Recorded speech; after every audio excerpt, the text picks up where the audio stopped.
Amén. Bueno, hoy concluye el quinto trimestre del terreno de las emociones. La enseñanza de hoy le podemos decir que es la última y la primera, la última enseñanza del quinto trimestre, y podemos decir la introducción. No vamos a tener pausa para entrar en el sexto trimestre. Y la clase de hoy nos va a servir de aplicación para todo lo que hemos enseñado, pero falta mucho tiempo y mucha enseñanza para seguir aprendiendo, entonces no concluye aquí, ¿verdad? Pero hoy sí es la última parte del terreno de las emociones. Es la cuarta clase de sanando nuestras emociones.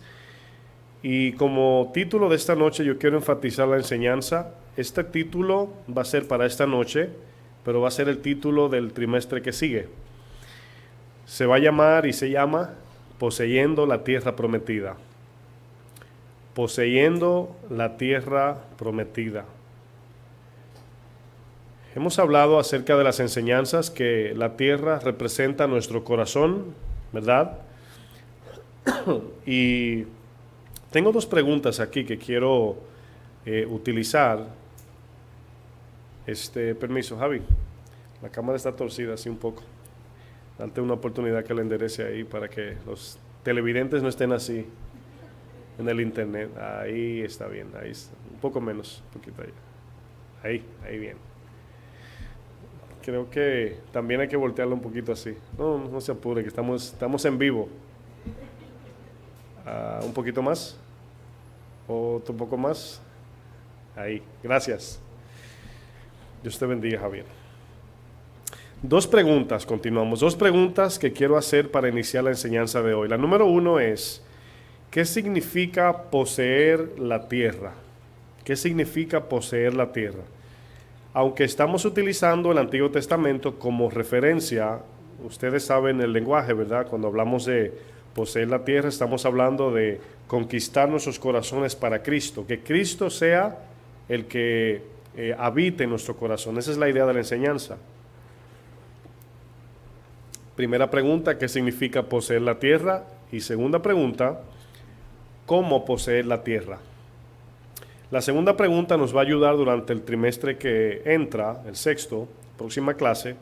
Vamos a aprender muchas aplicaciones prácticas durante esa enseñanza. El corazón es la representación de la tierra prometida, el cual es Canaán. Todos ya saben que cuando el Señor le prometió a Abraham, fue el primero que le dijo, esta tierra te la daré y de aquí nacerá una descendencia innumerable.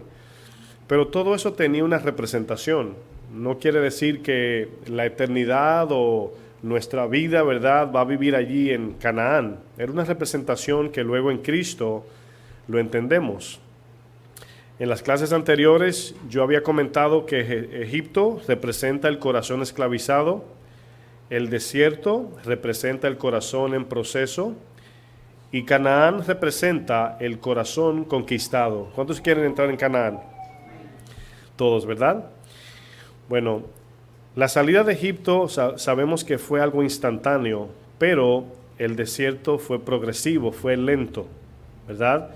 Cuando ellos en Éxodo 2 el Señor le dice que tenían que comerse el cordero ceñido vuestros lomos, preparados para salir, ¿verdad?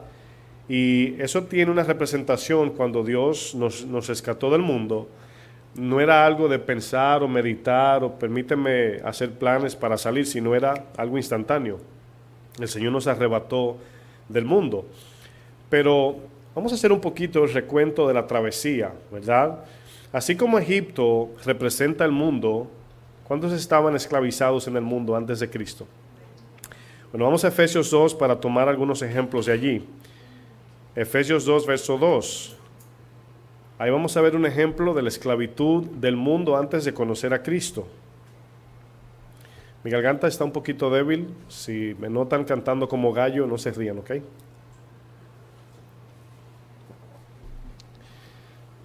Estoy en recuperación. Efesios 2:2. ¿Llegaron todos? Dice, en los cuales anduvisteis en otro tiempo, siguiendo la corriente de este mundo, conforme al príncipe de la potestad del aire, el espíritu que ahora opera en los hijos de desobediencia.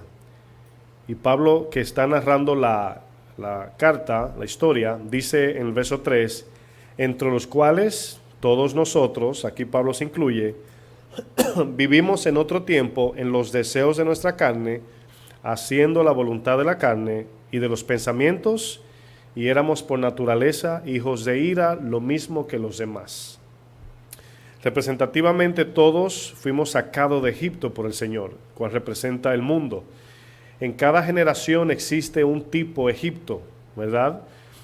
Podemos ver en la Biblia en los tiempos de Babilonia, es una representación también de Egipto, de lo que es el mundo hoy. Así como en el desierto, hay escasez de todos, ¿verdad?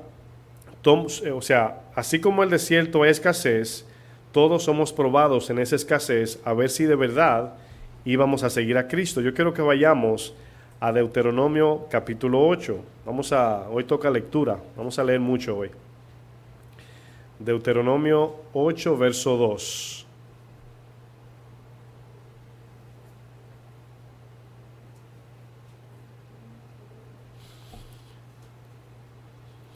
Así como en el desierto no hay de nada, ¿verdad? No hay ningún tipo de provisión. Nuestro desierto de ahora es la negación.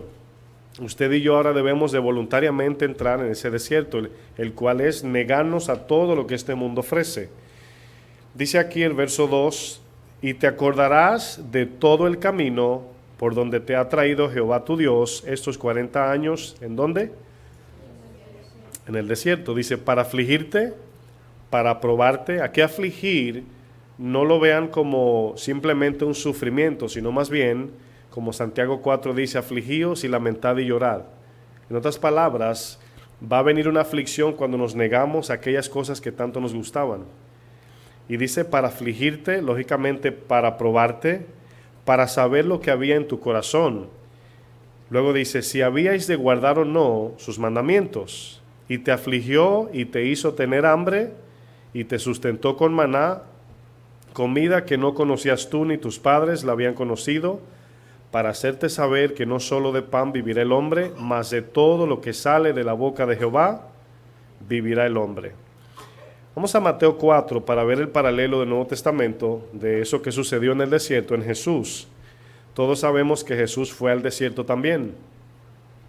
Mateo 4, verso 1.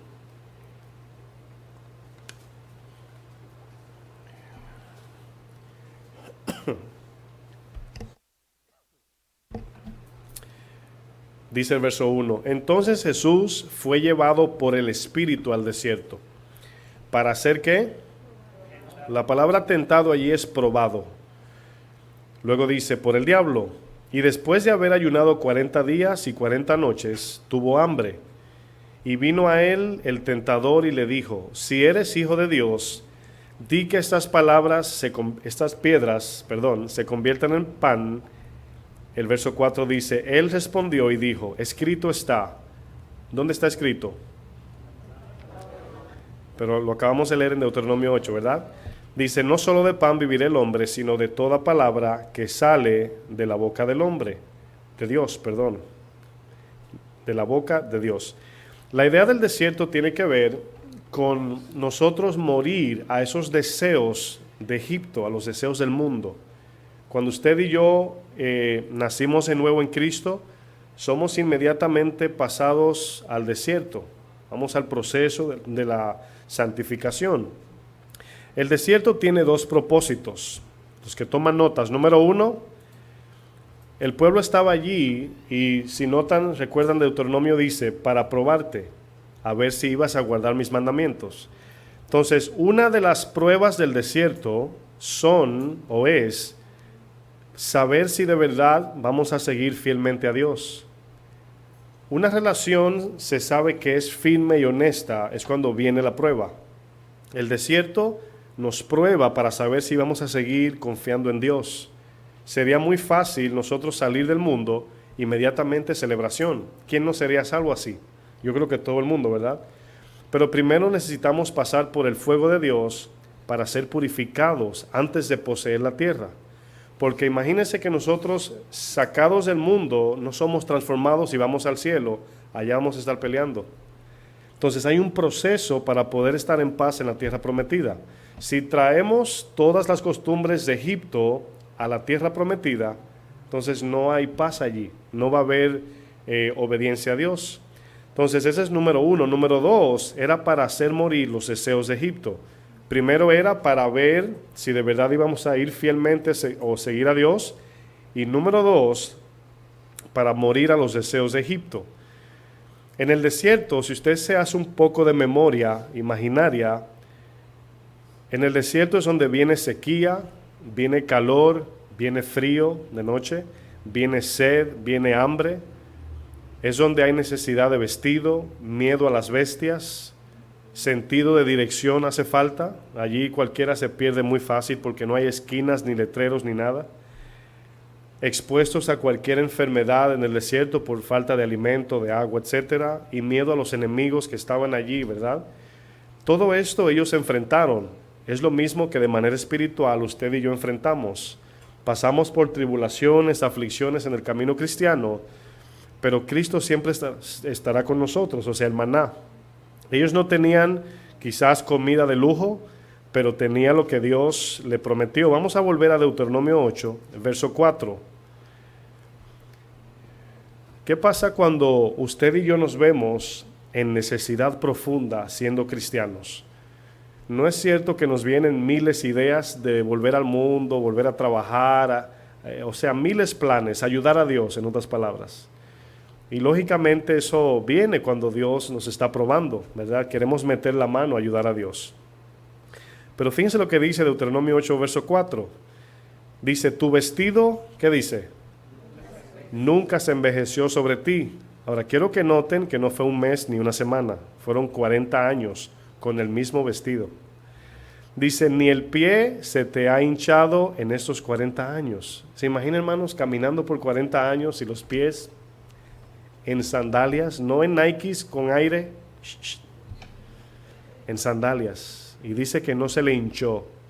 El verso 5 dice, reconoce a sí mismo en tu corazón que como castiga, y allí la palabra castigar significa corregir. No significa solamente un castigo sin motivo, sino disciplina. Pero es un castigo para corregir. Cuando un padre o una madre castiga al niño, no es para hacerle daño que lo hace, es para corregirlo, ¿verdad? Para que aprenda. Esa es la palabra castigo. Dice, como castiga el hombre a su hijo, así tu Dios, ¿qué dice? Te castiga. Luego dice, guardarás pues los mandamientos de Jehová tu Dios, andando en sus caminos y temiéndole. Ahí vemos cómo el Señor le demostró a ellos, como lo hace con nosotros, que no nos va a faltar o no nos va a hacer falta lo necesario. El desierto es donde Dios aflige el corazón, es allí donde comenzamos a tener esa sed. Salir de Egipto implicaba dos cosas, abandonar el territorio de Egipto, pero también sacar a Egipto del corazón. Porque es posible que hayamos dicho, ya yo no bebo, ya yo no robo, no hago lo que hacía en el mundo, pero sigue un deseo intenso de volver. Todavía sigue como esa jactancia de lo que hacíamos en el mundo. Entonces en Números, quiero que me acompañen allá también, Números capítulo 11, vamos a ver un ejemplo del problema del pueblo del desierto, porque ellos sí en cuerpo abandonaron Egipto. Pero había un problema en medio del desierto, ¿verdad? Algo le faltó. Números 11:4. Si usted y yo queremos conquistar el corazón para Cristo, entiéndase la tierra prometida para Dios, debemos de poner atención a esta parte muy profundamente. ¿Por qué? Porque los pensamientos y los deseos, como son abstractos, o sea, son invisibles, lo ignoramos y no le ponemos atención al deseo del corazón. Fíjense lo que dice el 4. Números 11:4 dice, y la gente extranjera que se mezcló con ellos tuvo, ¿qué dice? Un vivo deseo. Esa palabra la vamos a ver en un momento. Vivo deseo. Y los hijos de Israel, ¿cómo dice luego? También, Ahí está la palabra, que también tuvieron un vivo deseo. También volvieron a llorar y dijeron. Ahora, quiero que se imagine usted caminando en el desierto, ¿verdad? Guiados por Dios. ¿Quién nos daría o quién nos diera a comer carne? Nos acordamos, esa palabra acordarse, quiero que la mantengan en su corazón. Nos acordamos del pescado que comíamos en Egipto de balde, de los pepinos, los melones, los puerros, las cebollas y los ajos. Y ahora nuestra alma se seca, pues nada sino este maná ven nuestros ojos. Cuando usted no entiende el proceso de Dios, es posible que llegue un momento que se encuentre monótono en la iglesia. Porque ellos estaban pensando en en el deleite de Egipto, poniendo por debajo de su deleite el sufrimiento de los latigazos, los azotes, el abuso, la esclavitud de su voluntad. Y a veces podemos pensar en el mundo del pasado, cuando vivíamos, entre comillas, libres y en gozo, muchos dicen, ignorando que vivíamos esclavos del pecado. Es más o menos la misma idea. Pero ¿cuál era el problema de ellos? Tenían un vivo deseo. Ahora yo le pregunto a ustedes, todos venimos de países, o la mayoría de países extranjeros, o estamos en país extranjero, venimos de nuestra tierra natal, lo dije al revés, ¿verdad? Bueno, cuando usted vino a este país, ¿cuántos duraron las primeras semanas llorando? ¿Verdad? Lloraron mucho, ¿verdad? Yo recuerdo cuando yo iba a trabajar upstate, yo iba en el tren limpiando, ¿verdad?, el cristal con mis lágrimas, haciendo dibujitos, llorando por mi familia. Pero ¿cuántos saben que todo eso se fue calmando? ¿Verdad? Yo quiero que usted piense por un momento, ¿qué hizo que usted y yo dejásemos de llorar? ¿Fue Dios? Hermana, se fue lo espiritual. Piensen a ver si fue Dios. El sistema, dice el hermano, el dinero. La distancia, hermanos, si comenzamos a entretenernos aquí, se nos olvidó parte de eso. Ahora, yo no estoy diciendo que nos olvidamos de los familiares, pero en idea nos alejamos de manera que se nos olvida a veces la familia. Sean sinceros, ¿sí o no? A veces usted se acuerda y vuelve y se olvida. No es lo mismo que cada día mirándose. Por eso es que la distancia enfría. Entonces, parte de ese amor sí se enfría. Créame, llega un momento que tú dices, me hace falta mi mamá, mi papá, mi tío, ya quiero verlo. Entonces, ese anhelo allí de distancia, lo que lo mantiene en fuego es el pensamiento, de pensar en ellos todos los días, de orar por ellos y estar allí imaginándonos cuando vivíamos juntos. Ahora, quiero que noten que el vivo deseo se mantiene es aquí. ¿Sí lo entienden? El vivo deseo del pueblo en el desierto era que ellos se imaginaban todo eso mientras caminaban. Nunca olvidaron a Egipto. Se fueron de Egipto, pero Egipto todavía iba con ellos. Entonces, así como cuando usted vino a este país, al principio estaba sensible a que estaba lejos de sus familias. Pero llegó un momento que usted se adaptó, usted dijo, no, espérate, ya tengo que calmarme, mi familia está allá, yo estoy aquí, sí me hace falta, pero hay que ponerse, ¿verdad?, a hacer lo que vinimos a hacer, porque no podemos venir a llorar para acá. Pero al principio era así, yo también lloré, mis hermanos. Aquí vemos, hermanos, que ese vivo deseo que ellos tenían, nunca se olvidaron de Egipto, iban caminando, pero era quejándose con Dios. Cada vez que Dios le daba maná, ellos se acordaban del pescado, de los puerros, melones, y es posible que usted y yo tengamos ese pensamiento. Es posible que haya en el corazón cosas que el mundo ofrece, que todavía están allí circulando y no nos permiten conquistar la tierra prometida. Hay dos maneras de alimentar el corazón, quiero que pongan atención. Hay dos maneras de alimentar el corazón. Número uno es dándole lo que te pide. Pero número dos es entreteniendo en tu mente lo que el corazón desea. ¿Sí lo entendieron? Hay dos maneras de alimentar el corazón. Una manera es dándole lo que te pide y la segunda es entretener en tu mente lo que el corazón pide. Por ejemplo, vamos a Mateo 5. ¿Cómo se calma, verdad, el deseo del corazón? Cuando el Señor sacó al pueblo de Egipto, el Señor le estaba demandando que murieran a los hechos y costumbres de Egipto, pero también a los deseos de Egipto. Cuando Dios nos salvó, Él nos manda no solamente a morir a los hechos pecaminosos, sino a los deseos pecaminosos. ¿Están de acuerdo? ¿Están todos aquí? Mateo 5:27. ¿Están allí? Dice Jesús: oísteis que fue dicho. ¿Dónde fue dicho? El Antiguo Testamento significa aquí, ¿verdad? No cometerás adulterio. Aquí está hablando del hecho.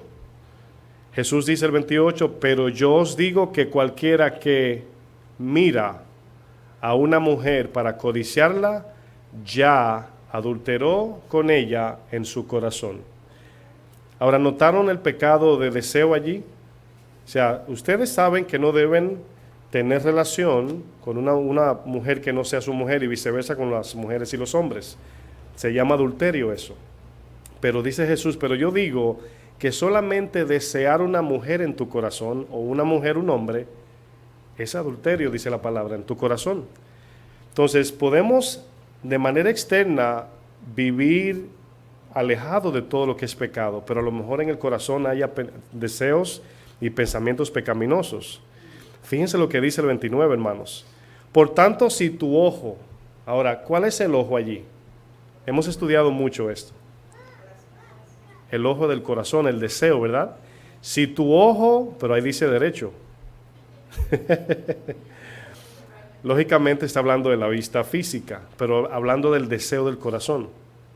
Si tu ojo derecho te es ocasión de caer, sácalo y échalo de ti, pues mejor te es que pierda uno de tus miembros y no que todo tu cuerpo sea echado en el infierno. ¿Verdad? Luego dice 30, y si tu mano, ahora aquí hay dos partes, número 1, deseo, número 2, hecho. Si tu ojo, o sea, si anhelas, si deseas por los ojos, quítatelo, pero es un ejemplo poniendo Jesús en balanza de que es mejor que saque tu ojo, pero si tú vas a decidir entre codiciar una mujer o un hombre, o sacarte el ojo, ¿cuál es mejor? Yo sé que es fácil contestar. Entonces, por eso Jesús usa ese ejemplo. Mejor sácate el ojo porque te vas a ir al infierno si sigues pecando.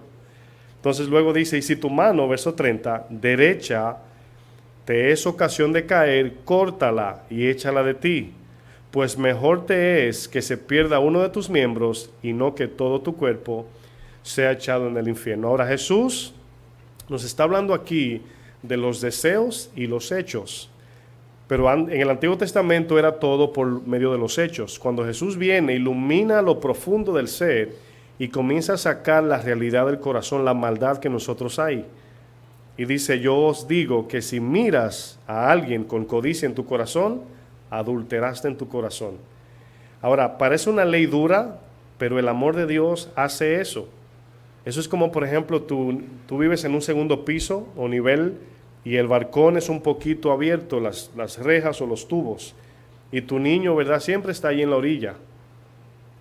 Si tú amas a tu hijo, cierra la puerta y lo mantienes lejos. Jesús nos está diciendo, no permitas entretener en tu mente el adulterio porque vas a terminar cayendo. ¿Sabe quién le pasó? A David. David comenzó mirando y fíjense todo lo que pasó. Entonces Jesús, en su amor, nos aplica la justicia de manera ordenada. Vamos al capítulo 15 del mismo libro Mateo. Nuestros deseos, hermanos, nos hablan de quién es nuestro Dios. Los deseos del corazón identifican lo que hay dentro del corazón en conducta, sentimiento, pensamientos. Si usted quiere agradar a Dios, usted lo va a mostrar en conducta. Y lo que usted desee, no tanto lo que usted haga. Fíjense qué irónico. No es tanto lo que hacemos que define nuestro Dios, es lo que queremos. Porque podemos hacer algo bíblico queriendo otra cosa. Esa es la idea aquí. Verso 18, todos conocen cuando los fariseos le dijeron a Jesús, ¿por qué tus discípulos no se lavan las manos para comer pan? Ellos estaban atribuyéndole poder de purificación del corazón a lavarse las manos con agua. Y Jesús le hace una explicación, no es lo que entra por la boca que hace daño, es lo que sale de la boca. Y aquí es donde Jesús le dice, verso 18 dice de Mateo 15, Pero lo que sale de la boca, ¿de dónde sale? Del corazón sale. Y luego dice, y esto contamina al hombre. Ahora, quiero que noten lo siguiente. Hemos estado usando ejemplos representativos de vamos a decir, la ciudad rodeada de muros representa el corazón, ¿verdad? La vida de la ciudad son las personas, pero en representación es el corazón, donde cuando levantamos muros estamos protegiendo nuestro corazón, así como la coraza de justicia. Pero fíjense que dice el texto que del corazón es de donde sale lo que contamina al hombre. De Jericó salía lo que contaminaba la tierra de Canaán. De la ciudad de los amorreos salía todo lo que es perversidad, paganismo, pecado, todo lo de la inmoralidad. De Sodoma y Gomorra salía todo eso. Entonces es un símbolo de representación del corazón. El 19 dice, porque del corazón salen los malos pensamientos. Y la lista continúa, dice, los homicidios, adulterios, fornicaciones, hurtos, los falsos testimonios y las blasfemias. Aquí vemos, hermanos, que Canaán, la tierra que le prometió el Señor a su pueblo, estaba contaminada. ¿Por quién? Por los cananeos, amorreos, los hijos de Anac, que eran los gigantes, los heveos, los jebuseos, estaban allí todos y eran paganos. Y todos ellos tenían toda esa zona contaminada de pecado, prácticas paganas, sacrificio de niños, adoración a Satanás, etcétera. Y la idea de Jesús era entrar su pueblo allí, pero primero sacarlos de allí para que su pueblo pueda habitar en paz en la tierra prometida. Esa es la idea del corazón. Cuando Cristo nos salva, nos lleva al lugar del desierto para morir a los deseos de este mundo, para que luego saquemos los ídolos y Cristo reine en nuestro corazón. Y ahí, cuando Cristo se sienta en el trono de nuestro corazón, es cuando comenzamos a experimentar el gozo, la paz, la alegría del Evangelio. Muchos cristianos no han tratado con esta área y pueden tener 20, 30, 40, 50, 60 años todavía amargados, heridos, sin perdonar, sin disfrutar la vida cristiana y siempre quejándose, porque no han sacado a los Anac, amorreos y los gigantes de la tierra prometida. Por eso estamos hablando de esto. Parece sencillo, pero es muy importante esto. Canaán estaba habitada de gigantes y cananeos. Cada uno de los ídolos que habitaban en la tierra de Canaán representa en nuestro corazón una iniquidad o una actitud pecaminosa que reflejamos. Cuando a veces no pecamos y decimos, ay, me equivoqué, ¿verdad? No, pecamos. Cuando mentimos, ofendemos, engañamos, etcétera, es pecado. Decimos me equivoqué, pero es pecado. Y salió del corazón. Cuando dices una mala palabra, ay, se me salió. Del corazón sale. O sea, no se te salió del bolsillo, del gabinete, de la nevera, fue del corazón. Allí estaba primero. Entonces, si usted ve que cuando ellos llegaron a Canaán, sale un amorreo, ellos no iban a decir, ay, mira, sin querer se salió uno, ¿verdad? Ellos saben que si salió de allí era porque estaba lleno de amorreos allí. Josué, como libertador, así como Jesús, sacó los ídolos de Canaán. Y nosotros queremos también. Vamos al libro de Deuteronomio otra vez. Vamos al capítulo 9 ahora. Deuteronomio 9.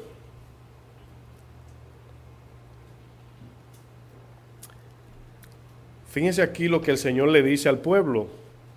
Deuteronomio 9, verso 1.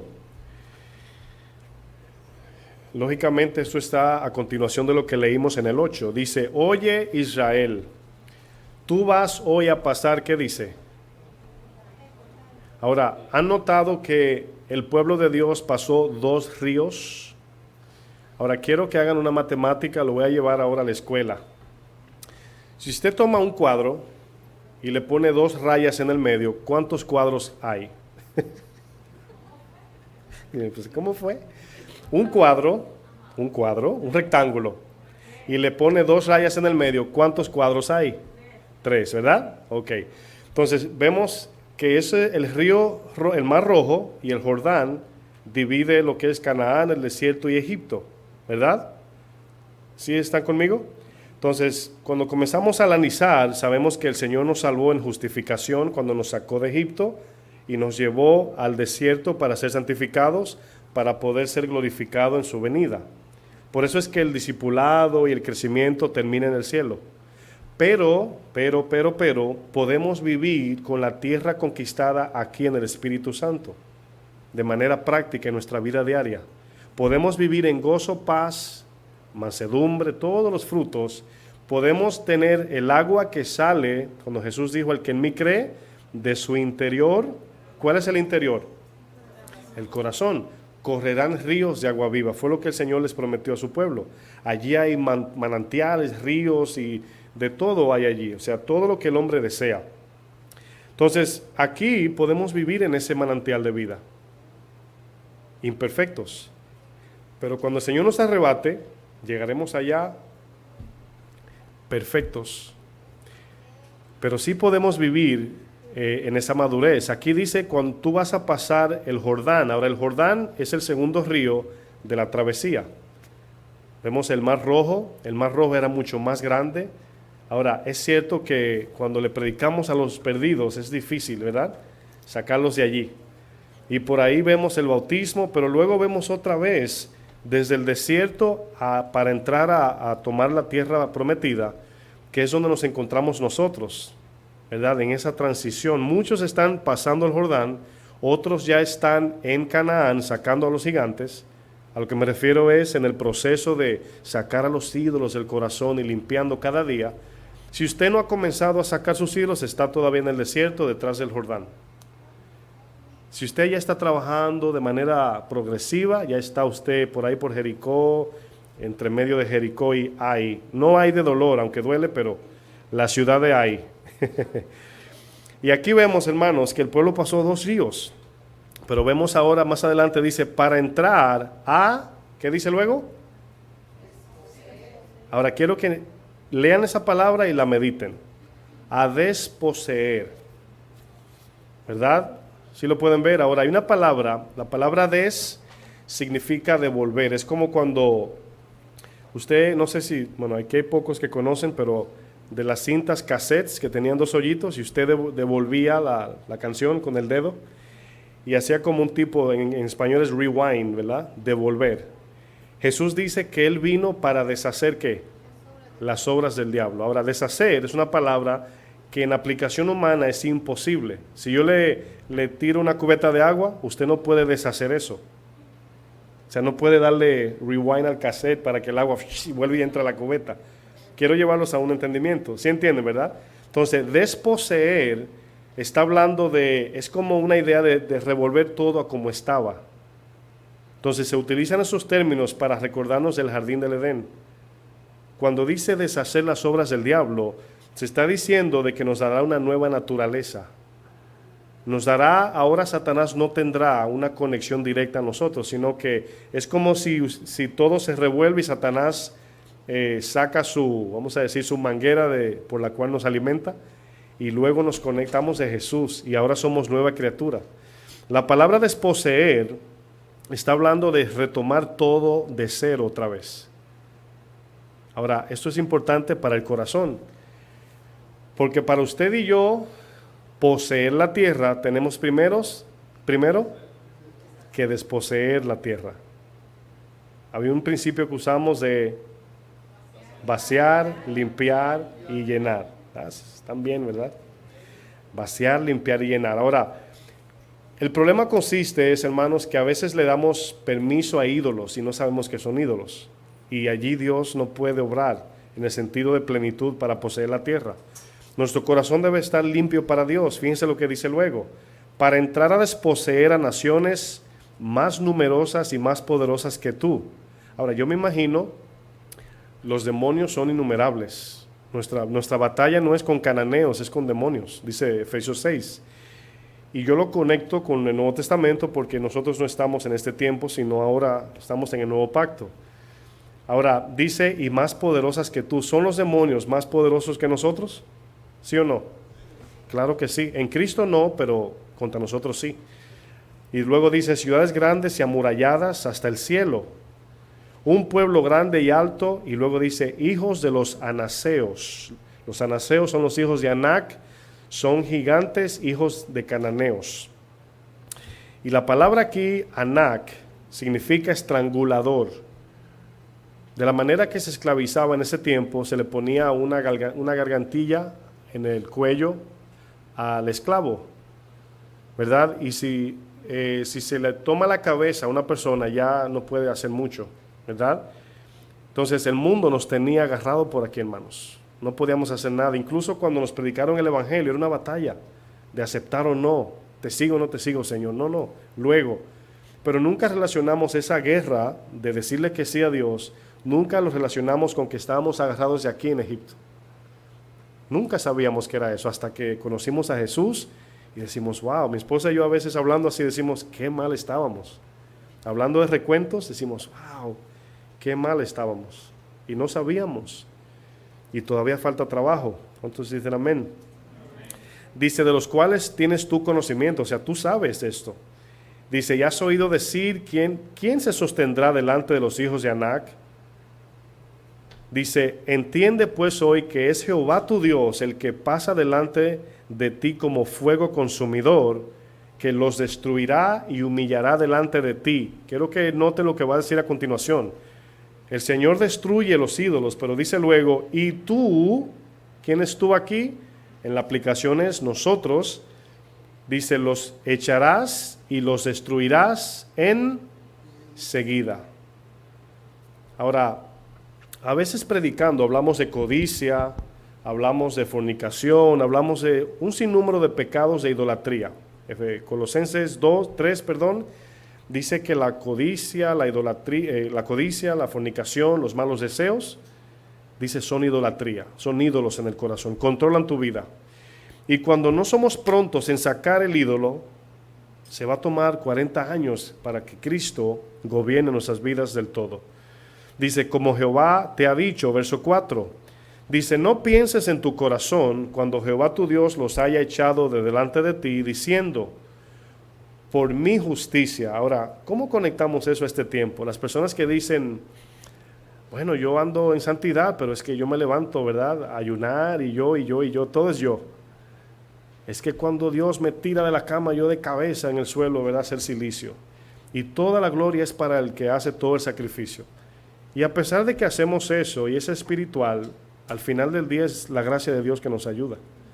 Aunque hagamos lo que hagamos, sí hay que hacerlo, hay que ayunar, orar y todo, pero nunca comenzar en nuestra victoria en el yo, sino gracias a su gracia estamos de pie.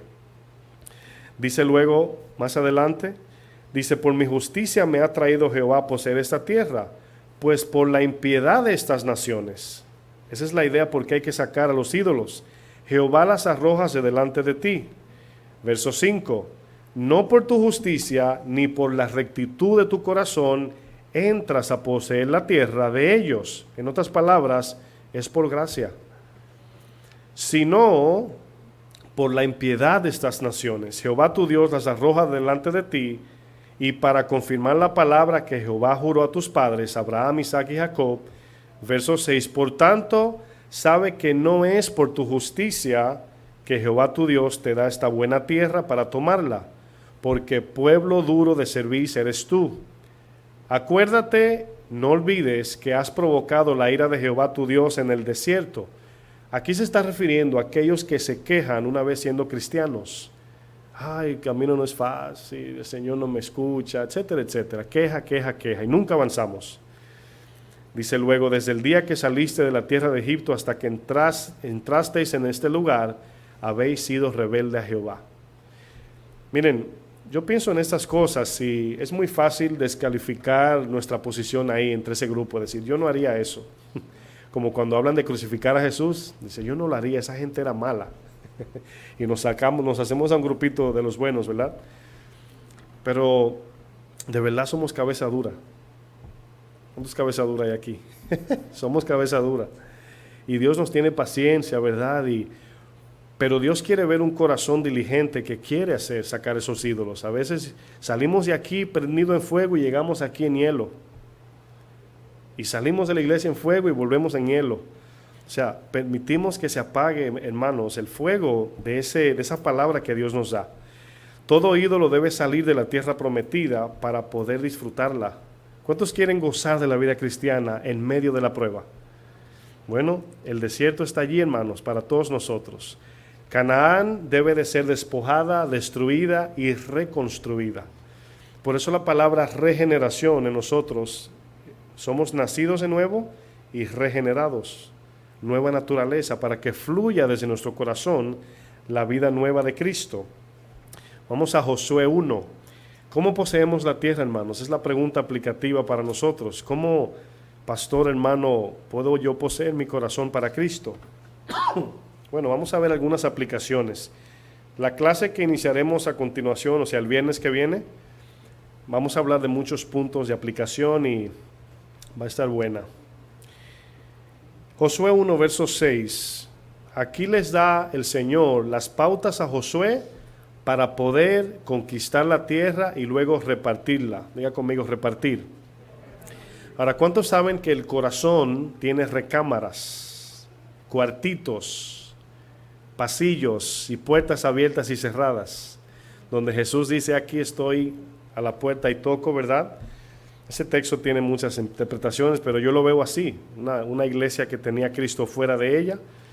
Y a veces se nos olvida que las malas costumbres hacen morada en nosotros. Y para salir de allí, como dicen en mi país, a cocotazo limpio. O sea, si usted se imagina una recámara en su corazón, esa recámara es como un túnel, un pasillo. Claro, esta es una idea que estoy haciendo, no es así, pero el corazón tiene tantos espacios que esconde. Dice David, decía, Señor, yo no puedo ver mis errores, pero líbrame de los que me son ocultos. Está hablando de algo que está profundo en tu corazón. Pero yo me lo imagino como recámaras, pasillos, y cada recámara tiene un pasillo y cada uno tiene más pasillos y más pasillos. Y mientras más tú le permites entrar allí, se va escondiendo. Y toda tu actitud, por eso tú dices a veces, ¿de dónde salió eso? ¿De dónde salió eso? De una de esas recámaras. Y Cristo quiere habitar por allí. La palabra, cada vez que la predicamos, te abre la puerta de esa recámara para que tú mires allí y veas lo que hay. Pero Dios espera que nosotros digamos, Señor, me arrepiento, saca eso de allí, no lo quiero. Pero a veces hacemos así, ¡pum! Y le cerramos la puerta a Dios. Y seguimos con el problema y le preguntamos, Señor, bendíceme. Y es que no hemos querido limpiar, sacar los cananeos, amorreos, gigantes, etc. Entonces, cada vez que la palabra le identifica algo, hermanos, miren, si quiere ser bendecido de manera espiritual y crecer y madurar, cada vez que prediquen la palabra, hermanos, olvídese del vecino. Olvídese del que está al lado, piense en usted. Reciba la palabra para usted y deje que Dios le evidencie lo que hay allí. Porque usted no puede mirar lo que hay allí. Dios lo saca. Y cuando sale, si usted lo ignora, entonces perdió la oportunidad de ser limpiado. ¿Están de acuerdo? Entonces la palabra nos habla a nosotros. Las orejas no son para oír por otros, sino para adentro se oye. ¿Sí saben que el oído es para oír para adentro? Entonces a veces, ay, mira, me acordé de la hermana. Esa palabra me acordó a fulano. Y esa palabra se la compartí a fulano. Y le voy a compartir. No es malo compartir. Pero primeramente, esencialmente, la palabra es para mí. Es para mí primero. Bueno, vamos a ver la aplicación que el Señor le dice a Josué. Le da las pautas para conquistar esta tierra. Yo siempre que leo esto y lo explico, digo esto. El Señor va a enviar a Josué a pelear con espada, escudos, etcétera. Y en ningún lado se ve cuando ellos están afilando su espada. El Señor le dice, no, mira, es esta bota, tiene que cambiarla. Ponla, hágase espadas con ganchos así para cuando le den, lo maten rápido. No se ve nada de eso. Aunque es un ejército armado que hay aquí. Y esto yo lo conecto con Efesios 6. No tenemos lucha con carne y sangre. Pero fíjense lo que le dice el Señor a Josué. Dice, esfuérzate y sé valiente. O sea, no tengas temor, ¿verdad? Pero esfuérzate, sé diligente, porque tú repartirás a este pueblo por heredad la tierra de la cual juré a sus padres que la daría a ellos. Yo por poquito iba a traer las traducciones de las 12 tribus, que en sí son 14, si agregamos a José y a sus 2 hijos. Es increíble, hermanos, yo traduciendo. No la traje porque algunas traducciones como que no están seguras, pero, por ejemplo, Rubén, que es el primogénito, significa, he aquí un hijo. Simeón significa Shamá, escucha.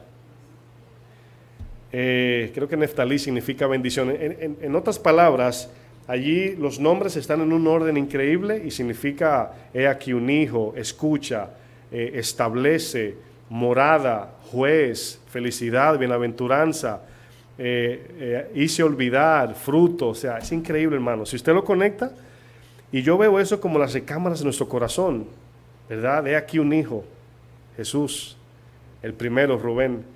Luego vemos a Simeón que dice, escucha, debemos escuchar a Dios para hacer su voluntad. Vemos la bendición, Neftalí significa creo que bendición o dichoso, la bendición de Dios, las bienaventuranzas. Y yo vi los nombres y digo, wow, pero me llamaron la atención los hijos de José. José significa, no me acuerdo, pero sus hijos, Manasés y Efraín, hermanos. Manasés significa hice olvidar, o sea, olvida al ofensor. Pero luego Efraín significa fructífero. Quiere decir que si yo no perdono, no hay fruto. Y el orden que hay allí, yo le intimo que en Google lo pueden buscar, hermanos. Está bien bonito eso. Yo lo conecté porque las 12 tribus representan cómo repartieron la tierra prometida. Y cada uno tenía su departamento, como nuestro corazón tiene un departamento. Por ejemplo, dije que había uno de los hijos, creo que era, yo pensé que Dan significaba generoso. Y yo pensé, ¿verdad? Dice Dan, nadie le gusta ese hijo de Jacob, ¿verdad? No, solamente cuando es para mí, Dame, ¿verdad? ¿No tiene un hijo que se llama Dame? Le borraron la verdad. Pero yo pensando en eso, ¿verdad? Decía, wow, qué sabio es Dios, ¿verdad? De establecer los hijos, pero todos representan en unión a Cristo. Cristo tiene todos los atributos que ninguno de ellos tenían en sí, era su nombre nada más. Y se portaron mal. Si usted lee Jueces, se acabó Josué, dice, y los hijos de Dios volvieron a hacer lo malo ante los ojos de Dios. Y por eso el pueblo estaba de esclavitud, en cautiverio, toda su vida. Pero aquí dice, tú repartirás, verso 7, solamente esfuérzate y sé muy valiente. Y luego le dice, para cuidar de hacer conforme a toda la ley que mi siervo Moisés te mandó. No te apartes de ella ni a diestra ni a siniestra, para que seas prosperado en todas las cosas que emprendas. Si ustedes leen el libro de Josué, cuando ellos entraron a Jericó y a Ai, ¿cuántos se acuerdan de cuál era el arma poderosa de Jericó? ¿Cuál era? Los muros, ¿verdad? Y el Señor fue quien los tumbó, no fue Josué. Y de la manera que lo hicieron, hoy lo han tomado como una práctica, 7 vueltas para ganarnos el edificio de no sé qué. Pero la idea allí era que vean, hicieran, o sea, Dios usaba esa orden como una obediencia, porque parecía de locos. Cada día ellos ahí marchando, ¿verdad? Con la trompeta. Y al final Dios derriba esos muros que ningún hombre podía, ¿verdad? Según los estudiosos tenían 15 pies de profundidad. 15 pies son 15 cuadritos de esos, así de ancho. Y yo no sé qué, era grande, hermanos, eso. Y eso es una cosa increíble. Y dice que al 7º día tocaron el shofar y gritaron y cayeron los muros, hermanos. Y quedaron desnudos. Y cuando entraron ellos, lo mataron a espada. Pero al caerse el muro, hermanos, quedó una casita chiquita levantada con un trapito rojo afuera que representaba la sangre de Jesús. Increíble, ¿eh? Y ahí vemos cómo ella fue redimida de la ira de Dios. Eso representa que cuando Dios mande su ira, ese trapito de color carmesí representa la sangre de Jesús. Porque cuando vieron yo digo trapo, pero era un paño, una soga roja, ¿verdad? Vieron eso los testigos, y yo conecto los testigos que eran 2 con los profetas y Moisés, que es de donde se cuelga la ley, que son los 2 mandamientos de Jesús. Amar a Dios y a tu prójimo. Y fue salvada ella y su casa. Increíble, hermanos, esa historia no se acaba nunca. Pero bueno, el verso 8 dice, nunca se apartará de tu boca este libro de la ley. Cuando usted vea el libro de la ley, acuérdense de los 10 mandamientos. Amar a Dios sobre todo y a tu prójimo como a ti mismo. Dice, sino que de día y de noche. ¿Cuándo debemos llamar al prójimo? De día y de noche. Meditarás en él. Ahora, este pueblo estaba meditando en melón, pescados, puerros. Usted se ríe, pero hay veces que usted y yo nos meditamos en eso y se nos olvida la palabra. Comenzamos a pensar en las cosas de esta vida y se nos olvida la palabra. Dice, para que guardes y hagas conforme a todo lo que en él está escrito, porque entonces harás prosperar tu camino. Quiero que noten la palabra entonces. Yo siempre la traigo a colación porque es importante. No va a haber prosperidad si primero no andamos en la palabra. Luego dice, entonces prosperarás y todo te saldrá bien. Mira que te mando que te esfuerces y seas valiente. No temas ni desmayes, porque Jehová tu Dios, ¿qué dice? Estará contigo donde quiera que vayas, si permanecemos en su palabra. ¿Quién es nuestro Josué, hermanos? ¿Quién? Lo dicen. Yo no solamente. ¿Simeón? ¿Sus o Zeus, el de Grecia? Jesús, hermanos, dígalo con convicción. ¿Quién es? Jesús. Jesús es el mismo nombre de Josué, pero en griego. Josué en griego es Jesús, significa salvación o salvador o libertador también. Nuestro libertador es Jesús, hermanos. El Señor le dice a Josué, tú repartirás a este pueblo la heredad prometida. El número 12, que eran las tribus que iban a repartir, significa gobierno perfecto. Ahora, no tienen que decir nada, es un análisis. ¿Gobierna Dios de manera perfecta nuestro corazón? No diga nada, solamente piense. Y yo sé que es un no para todos, pero pensemos en eso. ¿Gobierna Dios de manera perfecta mi corazón? Eso queremos, hacia eso nos dirigimos. Dios estableció 12 tribus en Canaán para gobernar de manera justa y proclamar la gloria de Dios. Hermanos, ¿usted sabía que glorificar a Dios no es decir gloria a Dios? Es la luz que emana de nosotros. Dios quería que su nombre saliese por todos los confines de la tierra, por el testimonio de esa ciudad, que Dios los prosperó, los protegió. Pero esa protección, esa es la manera que vamos a ver. Todas las naciones veían a este pueblo incapaz, pequeño, un pueblo que no se veía imagínense, un judío y un gigante. Y la gente alrededor se iba a preguntar, ¿cómo es este pueblo tan poderoso, pero a la vez, irónicamente, tan pequeño e insignificante? La idea era que Dios estaba con ellos, como Rahab entendió. Rahab tembló, dice que todos estamos asustados porque sabemos que Dios está con ustedes.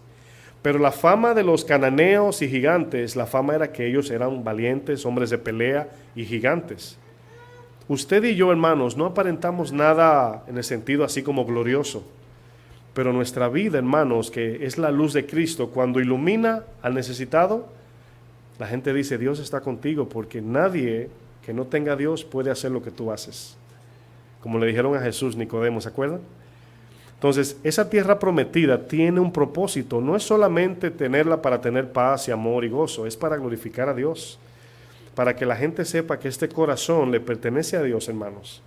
El gobierno de Dios promete justicia y santidad, ese es el amor de Dios. Promete alegría y celebración, ese es el gozo. Promete reposo y prosperidad, esa es la paz. Y cuando el pueblo, los paganos enemigos del pueblo de Dios veían su prosperidad y se preguntaba cómo lo hacen, todos caían en cuenta, decían, es que Dios, el que abrió el mar en dos, el que sacó el pueblo de Egipto, está con ellos. Por lo tal, nadie le podrá hacer frente. Pero le voy a decir algo, lo que mantuvo ese muro alto era la fidelidad a Dios, la obediencia a su palabra.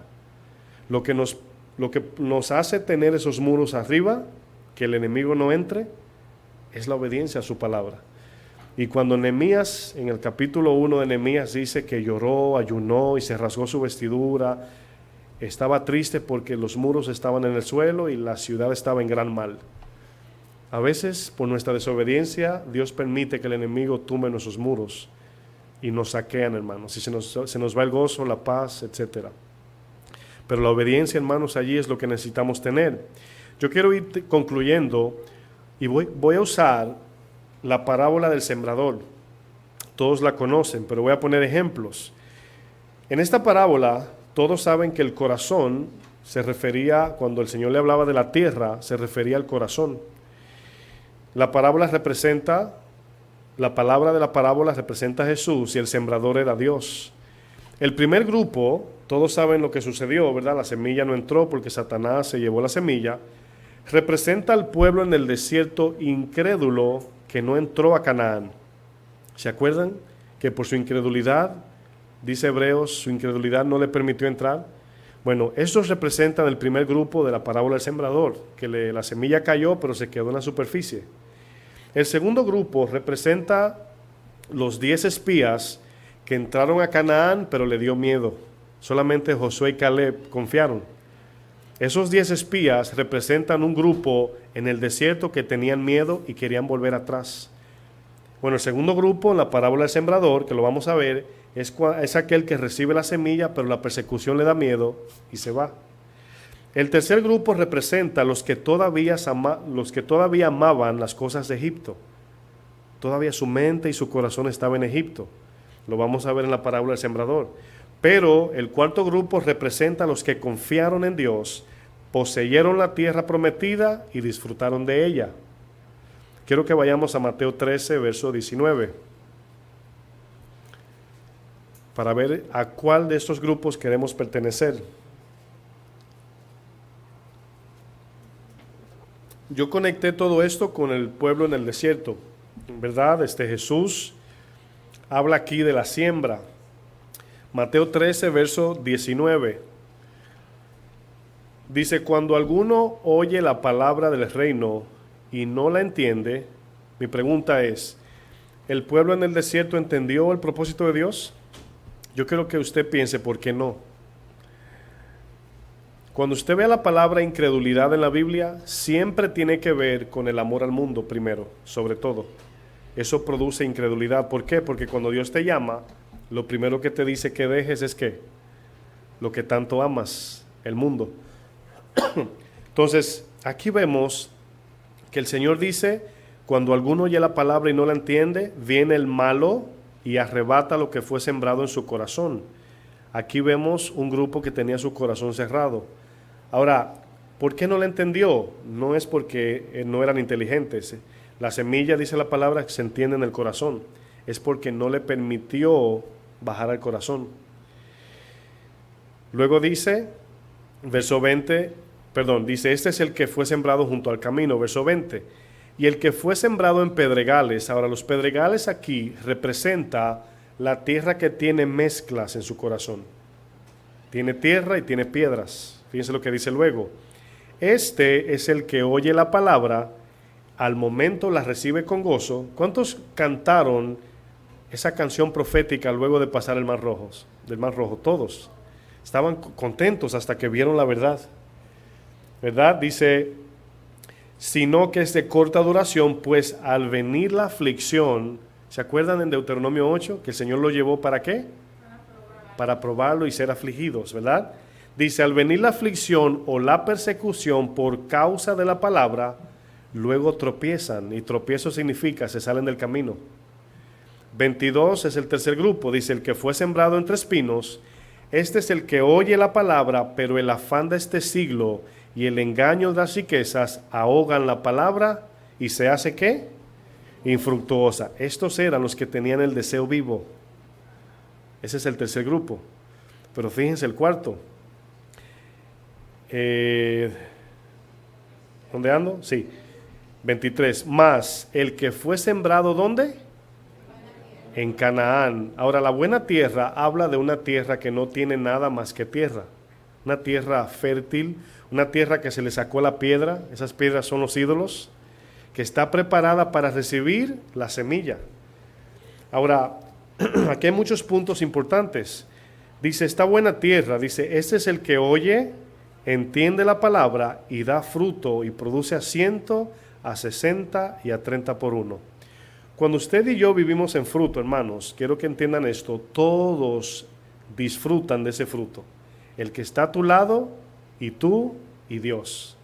Dios recibe la gloria, tú recibes los frutos y la gente come del fruto. Esa es la bendición de Dios. Cuando Dios te llena del amor del Espíritu Santo, el que está a tu lado disfruta de tu bondad, que es la de Dios. ¿Sí entienden? Habían, hermanos, en la tierra de Canaán extranjeros. gente que no era del pueblo de Dios. Rahab era una de ellas.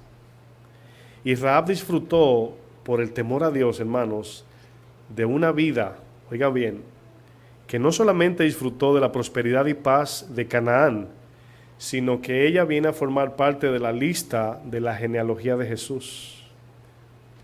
La tatarabuela de Jesús, mega tatarabuela, no sé cuántas, pero era la bisabuela de David. Y ella fue, hermanos, Rahab la ramera, así le llama la Biblia. Nosotros quizás no seamos rameros, y saben a lo que me refiero espiritualmente hablando, pero cuando la Biblia habla de ramera, espiritualmente habla de un adulterio. Santiago 4 dice, almas adúlteras, ¿no sabéis que la amistad con Egipto, entiendas el mundo, es enemistad contra Dios? Cualquiera pues que quiere, ahí está el deseo, hacerse amigo del mundo, se constituye enemigo de Dios. Concluimos en Josué 24, 14. ¿Se han preguntado por qué, si conquistaron Canaán, la historia del Antiguo Testamento está permeada acerca del sufrimiento, el cautiverio y la esclavitud del pueblo de Dios? ¿Se han preguntado por qué nunca fueron libres? ¿Saben por qué, hermanos? Porque no sacaron del todo a los ídolos de su corazón. Todavía Egipto seguía en la línea de su sangre y no sacaron todo. Y a veces nosotros podemos caer en esta parte de decir, bueno, ¿verdad? ¿Quién no tiene algo malo en su vida? Ese algo malo será la gota de veneno que dañará tu sopa. Y Dios quiere sacarlo todo. ¿Cuántos quieren ser completamente libres? Yo también. Josué 24, 14 dice, vamos a leer un poco y ahí terminamos. Dice, ahora pues, temed a Jehová y servidle. Ya eso es al final de la carta de Josué, dándole las últimas palabras al pueblo ya establecido en la tierra de Canaán. Y servidle con integridad y en verdad. Y quitad de entre vosotros los dioses a los cuales sirvieron vuestros padres al otro lado del río y en Egipto. Y servid a Jehová.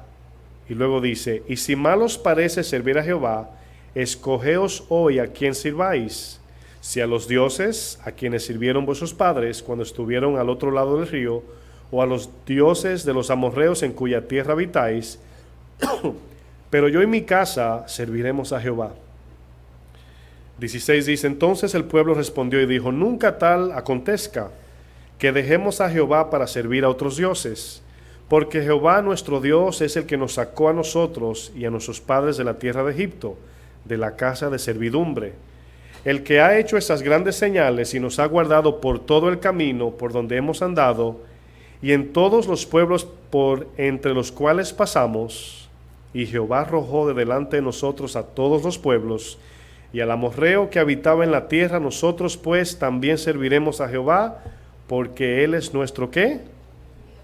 Nuestro Dios. Entonces Josué dijo al pueblo, no podréis servir a Jehová, porque Él es Dios santo y Dios celoso. ¿Saben por qué le dijo así? Porque todavía había en su corazón idolatría. Por eso le habló de dos tipos de territorio de dioses, de Egipto, y en el desierto levantaron un becerro. ¿Se acuerdan? Traían la idolatría en su corazón. Verso 19 dice, entonces Josué dijo al pueblo, no podréis servir a Jehová, porque Él es Dios santo y Dios celoso. No sufrirá vuestras rebeliones, o sea, no lo va a soportar a ustedes en sus rebeliones y vuestros pecados. Si dejareis a Jehová y sirviereis a dioses ajenos, Él se volverá y os hará mal. Después de todo eso, hermanos, está hablando. Luego dice, y os consumirá después que os ha hecho bien. El pueblo entonces dijo a Josué, no, sino que a Jehová serviremos. Y Josué respondió al pueblo, vosotros sois testigos contra vosotros mismos de que habéis elegido a Jehová para servirle. Y ellos respondieron, testigos somos. Quitad pues ahora los dioses ajenos que están entre vosotros e inclinad, ¿qué dice? Vuestro corazón a Jehová Dios de Israel. Y al pueblo respondió a Josué, a Jehová nuestro Dios serviremos y a su voz obedeceremos. Entonces Josué hizo pacto con el pueblo el mismo día y les dio estatutos y leyes en Siquem. ¿Dónde consiste o dónde inicia la libertad de nuestras vidas, en nuestro corazón, de la idolatría que hay aquí dentro? Comienza, hermanos, es permitiendo que Cristo sea el que habita únicamente en nuestra tierra de Canaán. Somos expertos en permitir cosas que el Espíritu nos habla de manera particular que no lo quiere allí. Hay cosas que quizás la Biblia no te lo va a decir en verso, pero el Espíritu te va a decir, no quiero eso en tu vida, sácalo. A cada uno de manera particular. Y nosotros negociamos con Dios y le decimos, ay Señor, ¿verdad? ¿Quién no tiene un pecadito en su vida? El problema es que ese pecadito, si no comenzamos a sacarlo, va a contaminar todo Canaán. Yo utilicé el ejemplo en Queens acerca de cómo entraron los 2 espías y derribaron Jericó. Si usted invierte la historia de lo positivo a negativo, imagínese que esos 2 espías sean pecados y entre de manera encubierta y una Rahab en tu corazón lo esconda.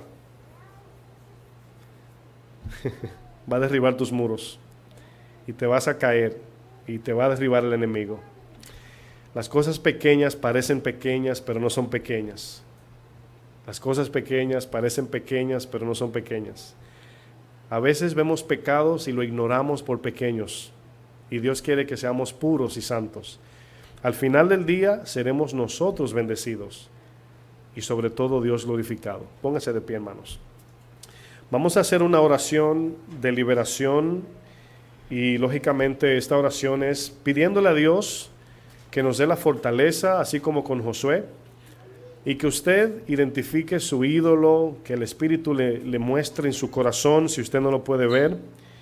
Cuando digo oración de liberación, ¿verdad? Hay veces que Dios quita cosas así, se las lleva. Pero en las que no se lleva, ¿verdad? Nos va a dar la fuerza para sacarlas. Amén. Levante sus manos, vamos a levantar las manos a Dios. Padre, levantamos nuestras manos en señal de rendición a ti, Señor. Reconociendo que, así como la historia nos narra de la vida de tu pueblo en el desierto, entrando en Canaán, de la manera que sacaron y derrotaron a los enemigos, era por el poder del libertador, el cual es Jesús. Señor, no queremos negar que en nuestros corazones hay cosas que no deben estar allí. No queremos negar, Señor, de que hay cosas que a ti no te agradan en nuestras vidas todavía.